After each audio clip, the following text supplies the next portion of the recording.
Welcome to Significance Breed Success. I'm Daniel Puder. We have Jordan Toma here today. I saw his TikToks; they were awesome.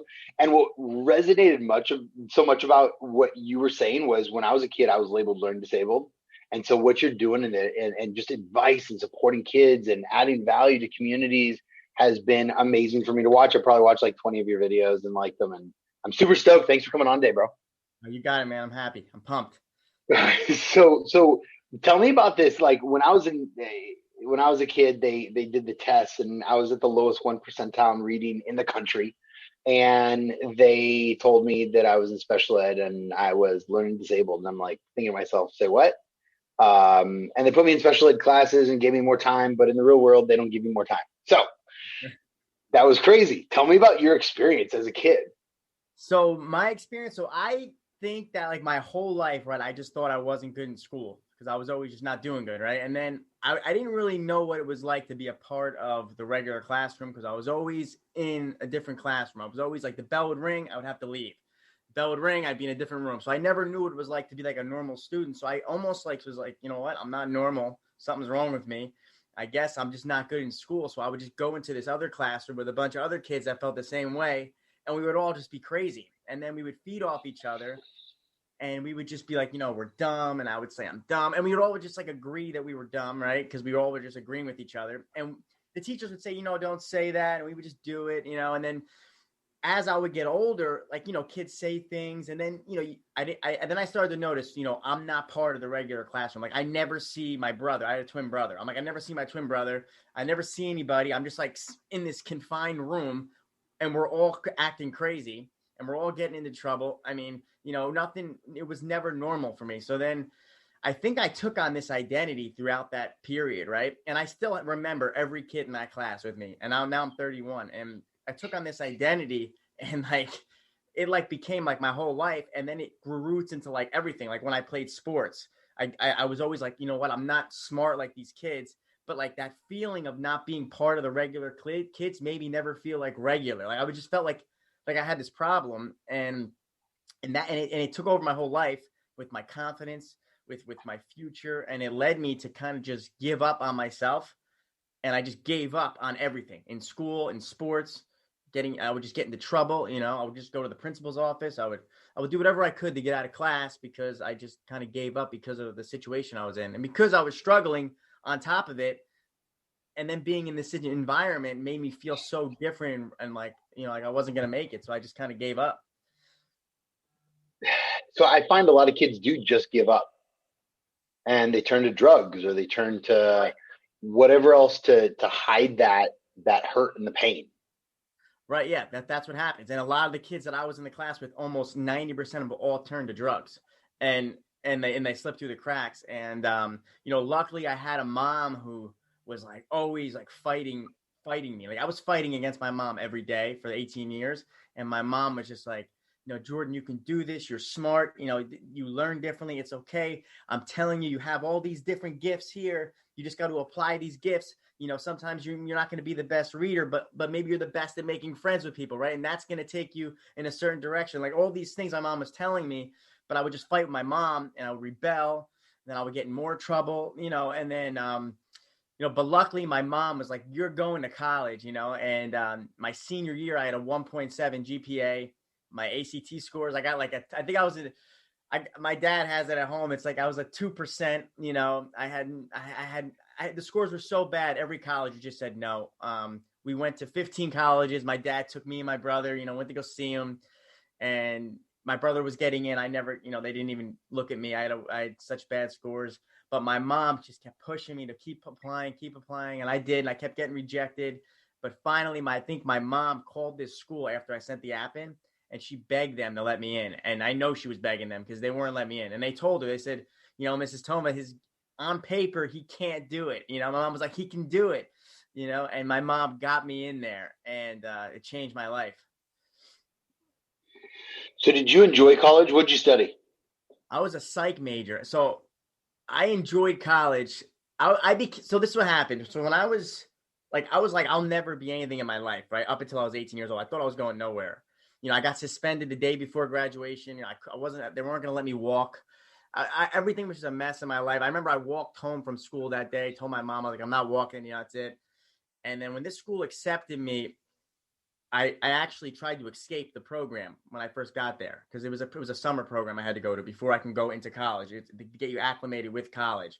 It's called the Step Ahead program, and they kind of cram course you with work. They want to see how you handle your workload. They want to hear see how you can handle it, right? And they have really good proper programs. They have tutors, they have note takers, they have test readers, all this stuff I never utilized. So when I got there, I was like, this was like a new world for me. And I thought I was going to fail again, because I failed out of a private high school when I was a freshman. My dad made me go to, like, all these things. I always failed. So I thought this was another, I was going to fail again. I was going to go back home. But this time I was crying in there, and I was like crying in the dorm room. And I didn't want these kids to see me crying in college. I was like, I can't show them I'm crying. So I remember I was crying in the bathroom, and I was like, you know what? I gotta change. I can't like let this feeling of anxiety and all this the way I think about myself kind of control my life anymore. So I remember I went home, I went back to my dorm, I set my alarm, I sat in the front of the classroom the next morning. I took my notes, even though I can't read my handwriting, I still wrote everything down on that PowerPoint, and I did the best I could. And I got obsessed. I never did this before. I got obsessed with getting good grades, because I have like this obsessive personality that I never knew I had.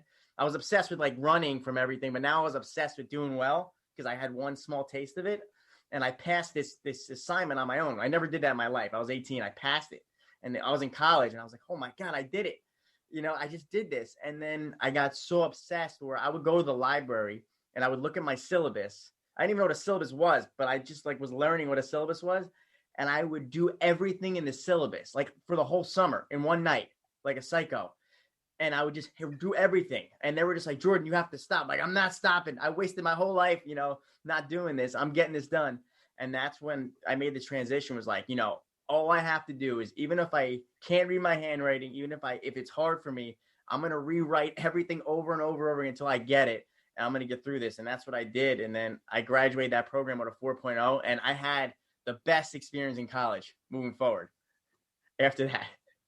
So I think the drive, where did this drive come in? Because today you're a business owner, you are in the finance world, you're speaking to corporations, to schools, to universities, to like, you're on fire.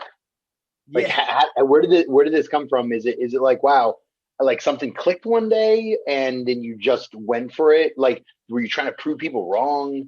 That they didn't believe me? Were you trying to prove yourself wrong? You're like, hold on, I've been telling myself a lie my whole life, and now I found the truth.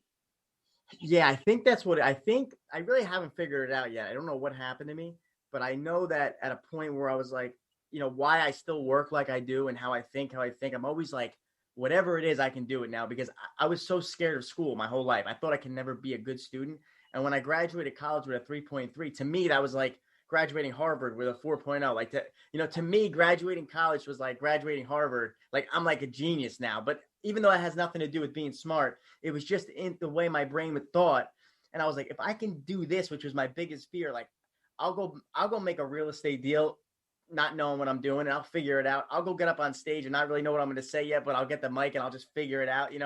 I'll open up an insurance business. I'll figure it out. And I just had so much belief in myself to say, hey, I sold myself short my first 18 years. I'm never doing that again. So I love what you just said, belief in self. I find that so powerful, that people don't understand their own beliefs, and definitely they don't believe in themselves. No, you're right. You're right. They don't, I think that's the number one thing over anything. So you have a 1-year-old now, and I have a 4-month-old today. He just turned 4. And I think this is the most fun stuff, because I've my kid, I throw in so much love, but I know through going through experiences how to, and working with kids over the last 10, 12, 15 years, how to impact kids at a younger age conceptually. I've never had my own kid before, but how do you bring what you've learned, your challenges, what you've gone through, to now supporting your kid? Like, I would never tell my kid he's learning disabled, straight up. Right. Right. I would show him because they never tested me for what I was good at. They just tested me for what I wasn't good at. Right, So exactly. they didn't do like a whatever you would call it, the high end test that costs $500, right? They do the cheap little, like, special ed IEP test that's like, oh yeah, you can do this little thing and we're just gonna test you. It's crazy that they don't, the system does not, isn't that far advanced these days, because they would have told you that you have a great personality, that you can talk, that you can build friendships, that you should go out there and do some type of like entrepreneurship or business building, like, or you went through psychology, obviously, so understand the mind and the brain and emotional belief intelligence, that sort of thing. um, how are you going to do that with your kid now? Because a lot of parents are, listen to this. They're like, how do I add value? My kid's going through this challenge, or he's getting teased, or he's getting picked on. And I don't believe in being bullied anymore. Um, I don't accept that from others. I've defined myself and my own beliefs. And I know hurt people hurt people. So I really build that into what we're up to. But what do you do?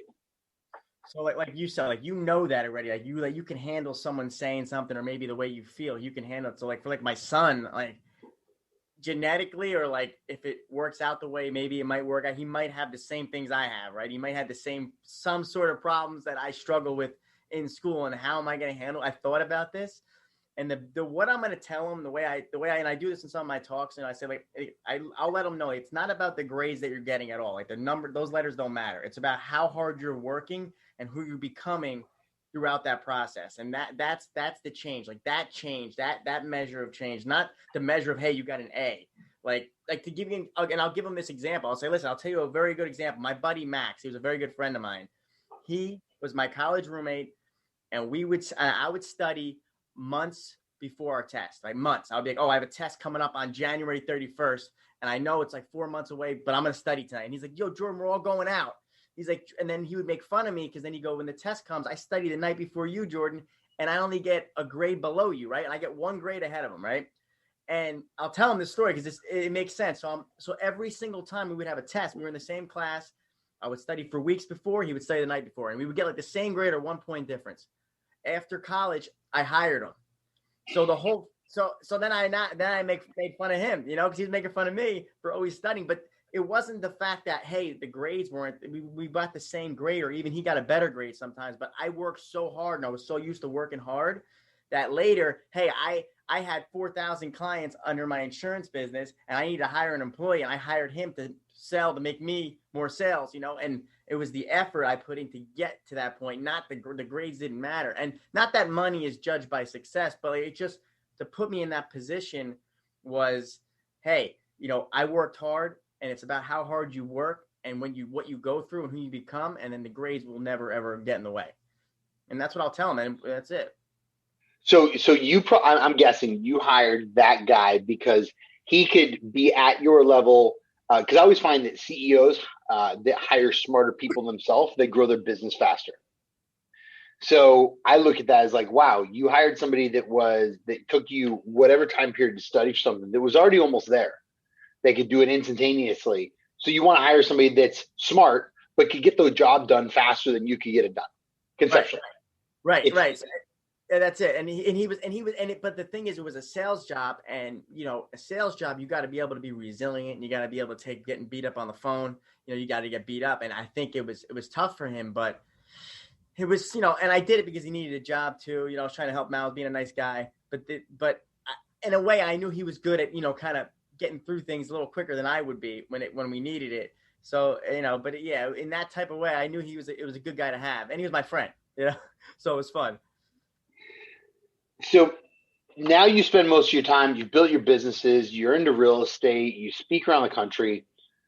How do you find business partners? Because I find a lot of people, like for me, team is one of my 5 core principles about building my future. How do you find and build your team? And how do you utilize what you're good at and find the right people for the things maybe you're not as good at or that you don't want to do?